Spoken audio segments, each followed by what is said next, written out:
বিশ্বকবি কবিগুরু রবীন্দ্রনাথ ঠাকুরের পূজা পর্যায়ের একটি গান। গানটি হচ্ছে জানি নাই গো সাধন তোমার বলে কারে জানি নাই। গানটির রচনাকাল হচ্ছে পয়লা চৈত্র 1320 বঙ্গাব্দ, ইংরাজি 15ই মার্চ 1914 খ্রিস্টাব্দ। কবি যখন শান্তি নিকেতনে ছিলেন তখন গানটি রচনা করেছেন। গানটির স্বরলিপি করেছেন কবির ভ্রাতুষ্পুত্র শ্রীযুক্ত দীনেন্দ্রনাথ ঠাকুর মহাশয়। গানটির রাগ হচ্ছে বাউল, তাল হচ্ছে 6 মাত্রার তাল দাদরা।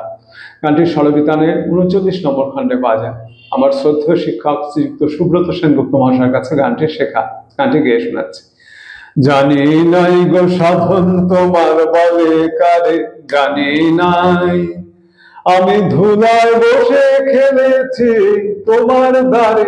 জানি নাই গো সাধন তোমার বলে কারে জানি নাই, আমি ধুলায় বসে খেলেছি তোমার দ্বারে।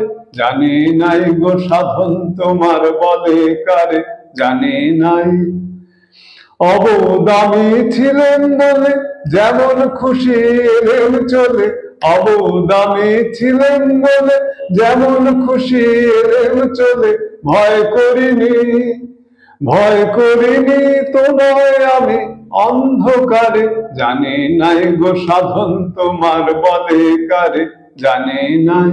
তোমার জ্ঞানী আমায় বলে কঠিন তিরস্কারে, পথ দিয়ে তুই আসিস নিজে ফিরে যারে।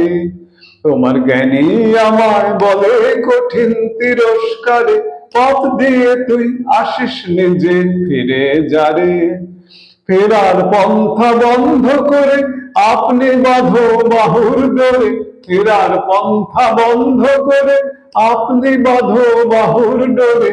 ওরা আমায় কেন, ওরা আমায় মিথ্যা ডাকে বারে বারে।